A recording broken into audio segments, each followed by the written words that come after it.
Her name was Olivia Grant. She was the woman the entire city of Asheville had always believed had a stable life, an admirable career, and a family worth being proud of. But on the night everything— "You cannot call the police." Patricia Grant's voice trembled slightly. Not because she was worried, but because she was afraid for the future of her other daughter. Olivia tried to take a deep breath. A sharp pain ran along her side, making it almost impossible for her to breathe.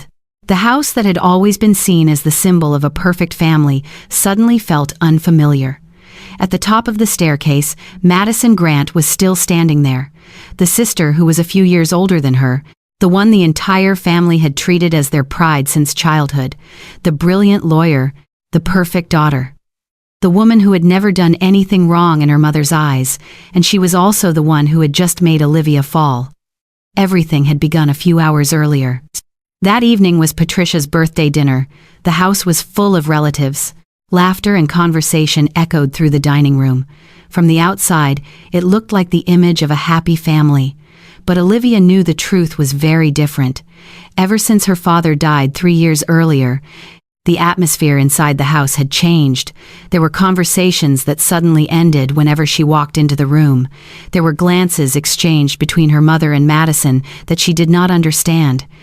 And most recently, there was the matter of the lakeside vacation house her father had left behind.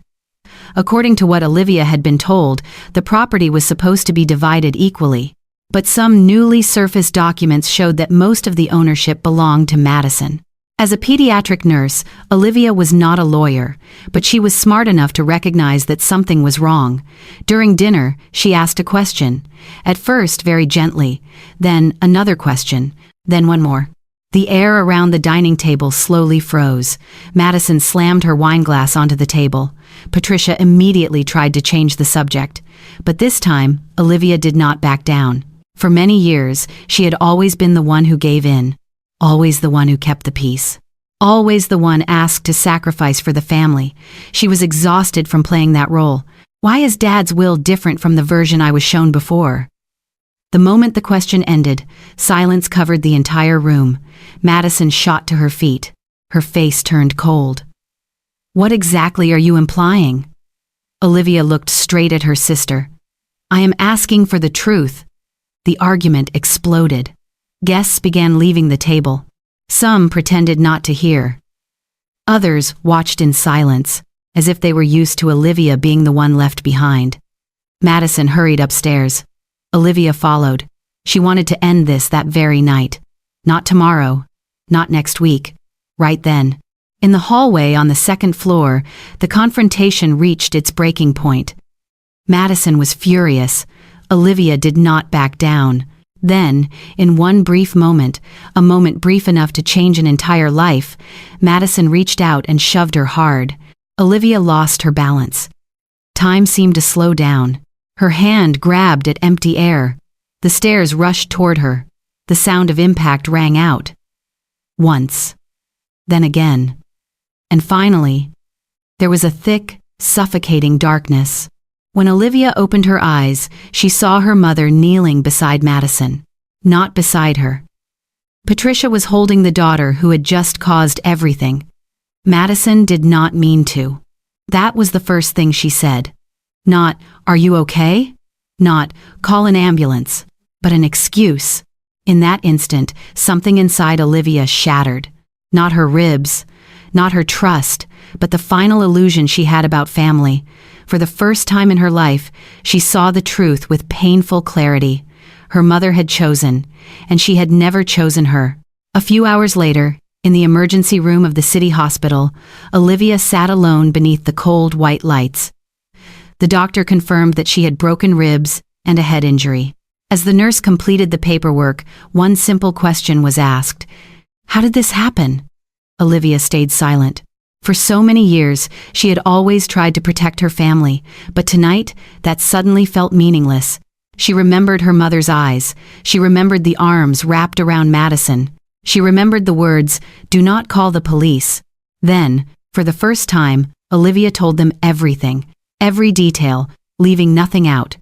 And when the final words left her lips, she knew her life had just taken a completely different direction. Because by the next morning, It would not only be Madison who had to face the consequences, the secrets buried for years inside the Grant family would also begin to come into the light. 3 days after the fall down the staircase, Olivia Grant realized that the most frightening thing was not the pain in her chest. It was the silence. No phone call asking how she was doing. No apology. No message from the mother who had given birth to her.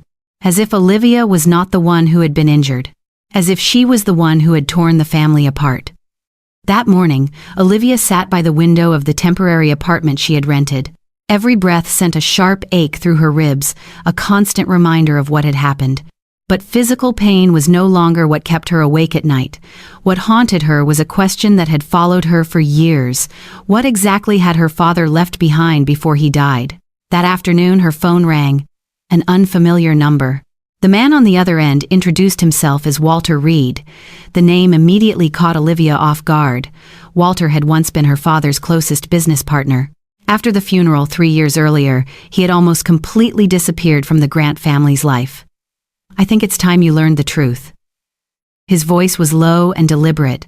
Olivia felt her heartbeat quicken. 2 days later, they met at a small cafe on the outskirts of town. Walter looked much older than she remembered. But his eyes were still sharp. After a few brief pleasantries, he pulled a brown envelope from an old leather briefcase. He placed it on the table. "Your father asked me to keep this." Olivia opened the envelope. Inside was a copy of a will. She read the first line, then the second. Then her entire body went rigid. The contents were completely different from the version her family had presented. According to this document, all assets were to be divided equally between both daughters. There were no special provisions favoring Madison. There was no arrangement giving the older sister the majority of the estate. There was no mention of Olivia receiving only a small portion, as her mother had claimed. Walter watched her reaction. He let out a quiet sigh. "Your father was a fair man. But after he passed away, things started to change." Olivia suddenly felt as though the room had become smaller. For the first time, her suspicions were no longer just feelings.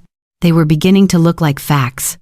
That night, after returning to her apartment, Olivia opened her laptop. She started reviewing old emails, old documents, every file connected to the estate. The deeper she dug, the more irregularities she found. Some documents had been altered only weeks after her father's death. Several signatures appeared on dates that made little sense. Many original records had vanished entirely. Then she found something that sent a chill through her body. An old email chain that had never caught her attention before. The sender was Madison. The recipient was their mother. Olivia read every line. Each sentence felt like a knife. Madison was worried that Olivia might ask to review the estate records. Patricia reassured her daughter. She said she would handle it. She would keep everything stable.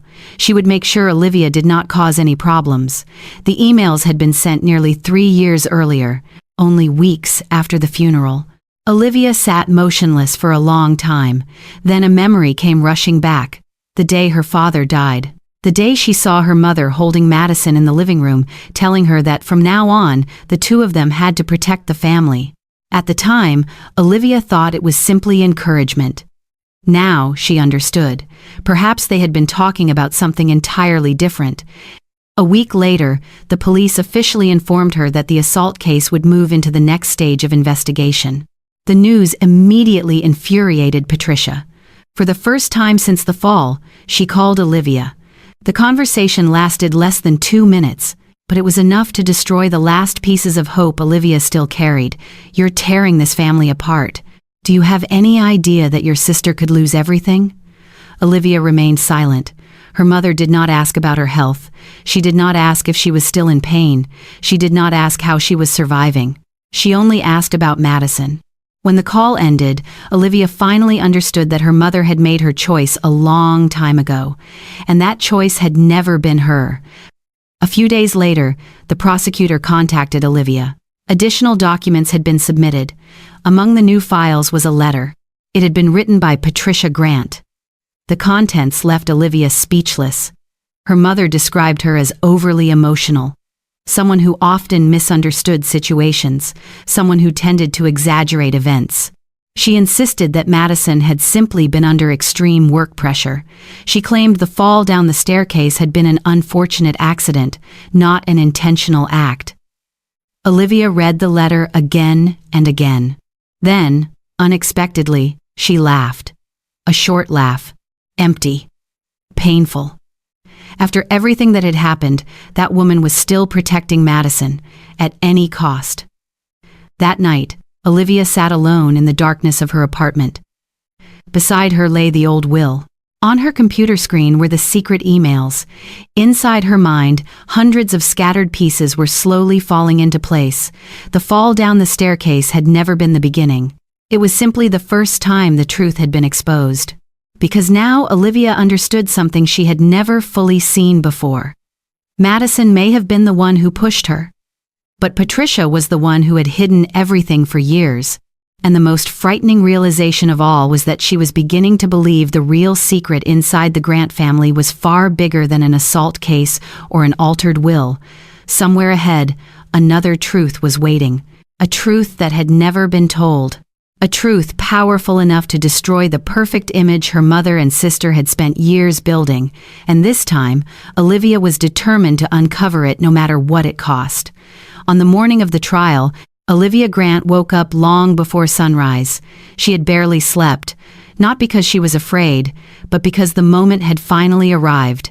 For years, she had been the one told to stay quiet. Quiet to keep the peace. Quiet to protect the family. Quiet so everyone else could remain comfortable. Today, for the first time in her life, Olivia was walking into a room where the truth mattered more than silence. Gray clouds covered the sky over Asheville. The county courthouse was more crowded than she expected. A few local reporters had already arrived. The case was no longer just a family conflict. It had become a story people wanted to follow. Because Madison Grant was not an ordinary person. She was a well-known attorney. A familiar face within the local legal community. Inside the courtroom, Madison sat neatly on the opposite side. Her dark blue suit was perfectly tailored. Her hair was carefully styled. Her expression was so calm it almost seemed cold. If someone had walked into the room without knowing the story behind it, they might have assumed Madison was the victim. Behind her sat Patricia Grant, the mother who had remained loyal to her choice. She had never visited Olivia after she left the hospital, yet she had attended every meeting involving Madison's legal team. When Olivia saw her mother, she felt no pain anymore. Only clarity. The hearing began. One witness after another was called. The emergency room physician confirmed Olivia's injuries. The investigator presented the findings from the scene. Piece by piece, the picture became clearer. Then it was Olivia's turn. She stepped onto the witness stand. The entire room fell silent. The woman who had once been seen as weak now stood tall. Her voice was not loud, but it was steady. She spoke about her childhood, about the times Madison lost her temper and smashed things, about the times her mother dismissed it as stress, about the countless occasions when Olivia had been forced to apologize for things she had never done.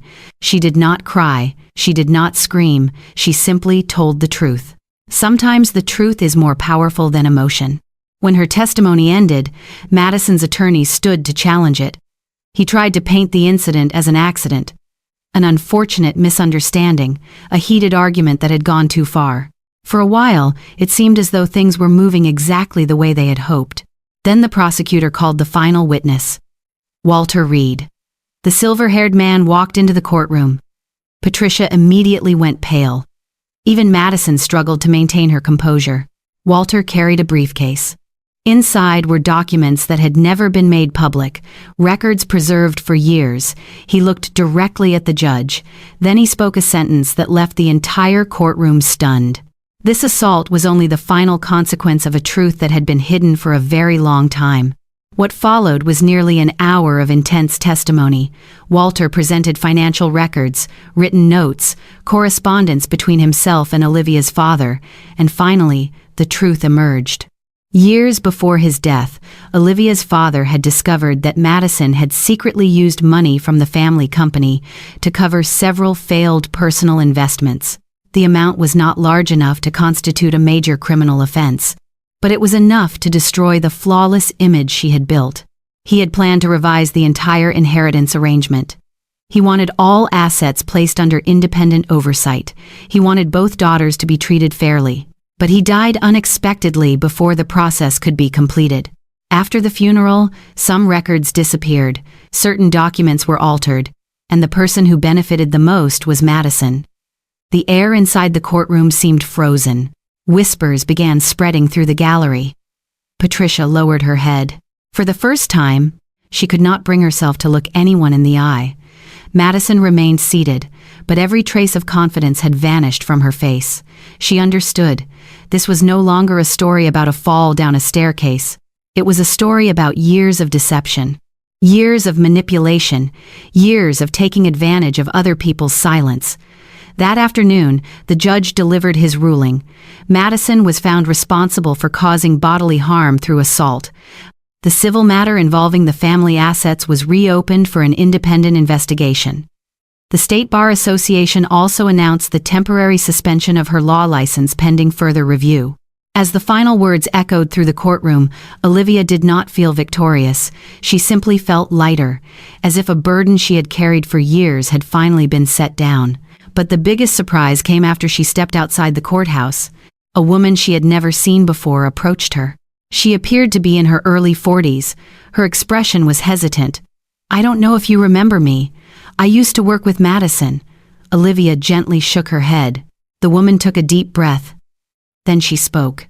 "You weren't the first, and you weren't the only one." Olivia's heart skipped a beat. The woman handed her a business card, then lowered her voice. "A lot of people have been afraid of her for years.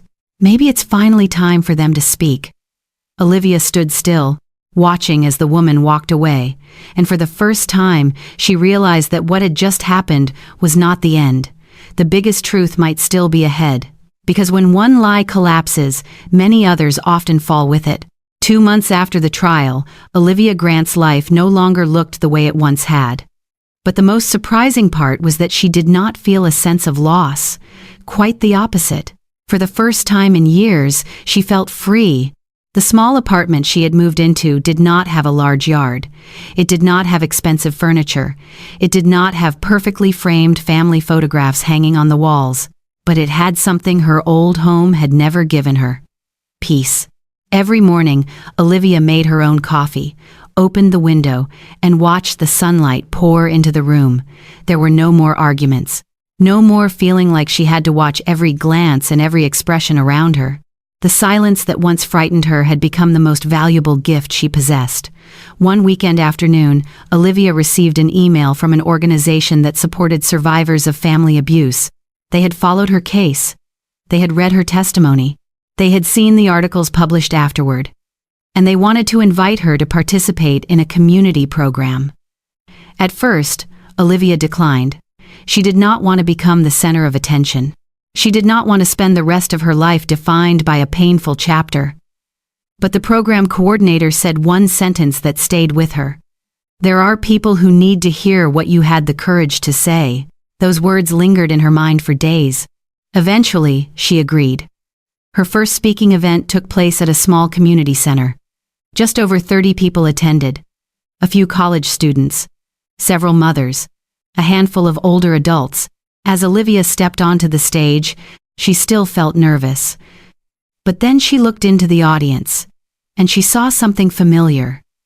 The eyes looking back at her belonged to people who had been overlooked, people who had been doubted, people who had been told to stay silent, and she began to speak. Not about Madison, not about the lawsuit, but about a woman learning to trust herself again. When the speech ended, the entire room rose to its feet in applause. A young woman approached her afterward. Tears streamed down her face. "Thank you. I thought I was the only one who had gone through something like that." For the first time, Olivia understood that the truth had not only saved her, it had helped other people find their voices as well. Meanwhile, Madison's life was moving in a very different direction. The suspension of her law license sent her career into a downward spiral. Major clients began walking away. The reputation she had spent years building started to crack. But what hurt Madison most was not the financial loss. It was the fact that she no longer controlled the story. For years, Madison had been the person who decided who was right and who was wrong. Now everything had changed. The truth had spoken on Olivia's behalf, and it could not be silenced again. A month later, something unexpected happened. Olivia received a letter. The sender was Ethan Walker, a cousin she had barely spoken to in years. Inside were only a few short lines. I knew more than I ever admitted. I saw the way Aunt Patricia treated the two sisters differently. I watched Madison get protected over and over again, but I said nothing. I'm sorry. Olivia stared at the letter for a long time, then carefully folded it and placed it aside. It was not the kind of apology that could change the past, but it was proof that someone had finally found the courage to acknowledge the truth. Time continued to move forward. Olivia's speaking engagements became more frequent. Schools invited her to share her story. Community organizations reached out. More people began to recognize her name, not because of tragedy, but because of courage. Then, one early autumn morning, an envelope appeared outside her apartment door. There was no return address, but Olivia immediately knew who had sent it. Inside was an old photograph, a picture of her as a child, standing beside her father, both of them smiling. Along with the photograph was a handwritten note. The handwriting belonged to Patricia Grant. It took me a very long time to understand what you were trying to tell me. You did not destroy this family. I did. I'm sorry. There were no excuses, no blame. None of the familiar phrases Olivia had heard for years, just an acknowledgement. For the first time, Olivia sat quietly by the window, holding the photograph in her hands. The sky outside was unusually clear. She did not cry. She was not angry. She did not even feel victorious, because some wounds never disappear completely, but they can stop controlling your life. That afternoon, Olivia placed the photograph on her bookshelf. Beside the notebooks she had been filling for a new project, a book about overcoming toxic family relationships. As she typed the first lines onto a blank page, a small smile appeared on her face. Years ago, she believed strength meant enduring, remaining silent, sacrificing herself so that everyone else could be happy. But now she understood. Real strength is telling the truth when everyone wants you to stay quiet. And sometimes, the most beautiful thing is not getting back what you lost. It is finding yourself after everything has fallen apart. Olivia Grant finally achieved that. Not when she won the case, not when the truth came to light, but when she stopped searching for validation from people who had never truly seen her worth. Because from that moment forward, her life was no longer defined by what her family had done to her. It was defined by the strong woman she chose to become.